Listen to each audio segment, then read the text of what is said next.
Wind turbines. The reason why we should be using renewable technology is because non-renewable will be running out within the next 200 years. And after that, if we don't have anything else, we're going to lose all of our electricity and manufacturing. So I believe that it is extremely important for us to move on from unrenewable to renewable, such as wind energy. Pros to renewable energy is that it's a renewable source. It lasts forever.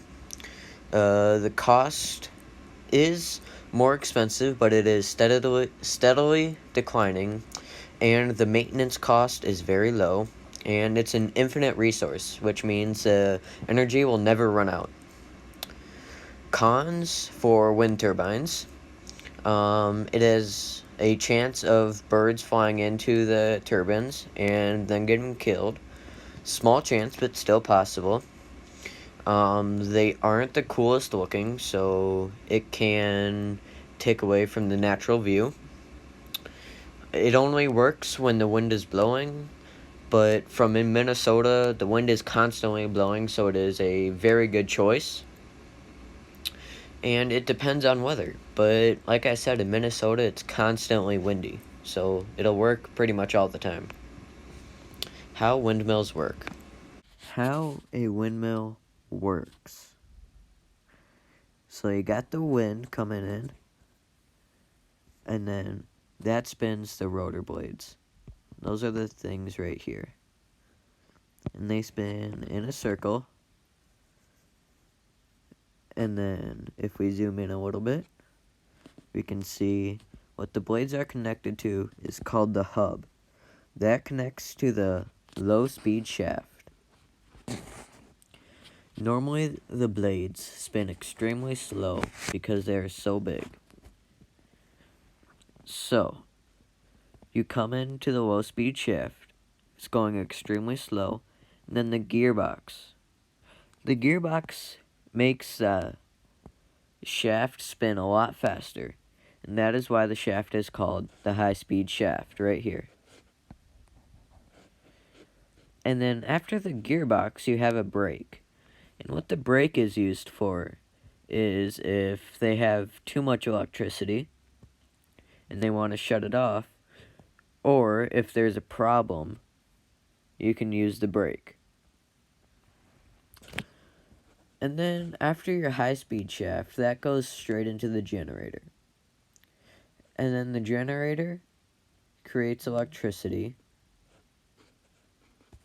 And then if we zoom out a little bit,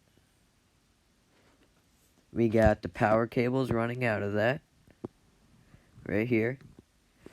And then the entire wind turbine is on top of a tower that normally goes pretty high, so you can get higher wind speeds. So the power cable comes down, then it goes into a transformer. And then it goes into those telephone poles that go across highways and other types of roads. That is the extremely simple explanation of what a windmill is. My idea for incorporating a windmill into my project is that I'm going to use a VDC electric motor, because when you spin it backwards, it turns into a generator. I will then hook it up to a wire, which will turn on a light.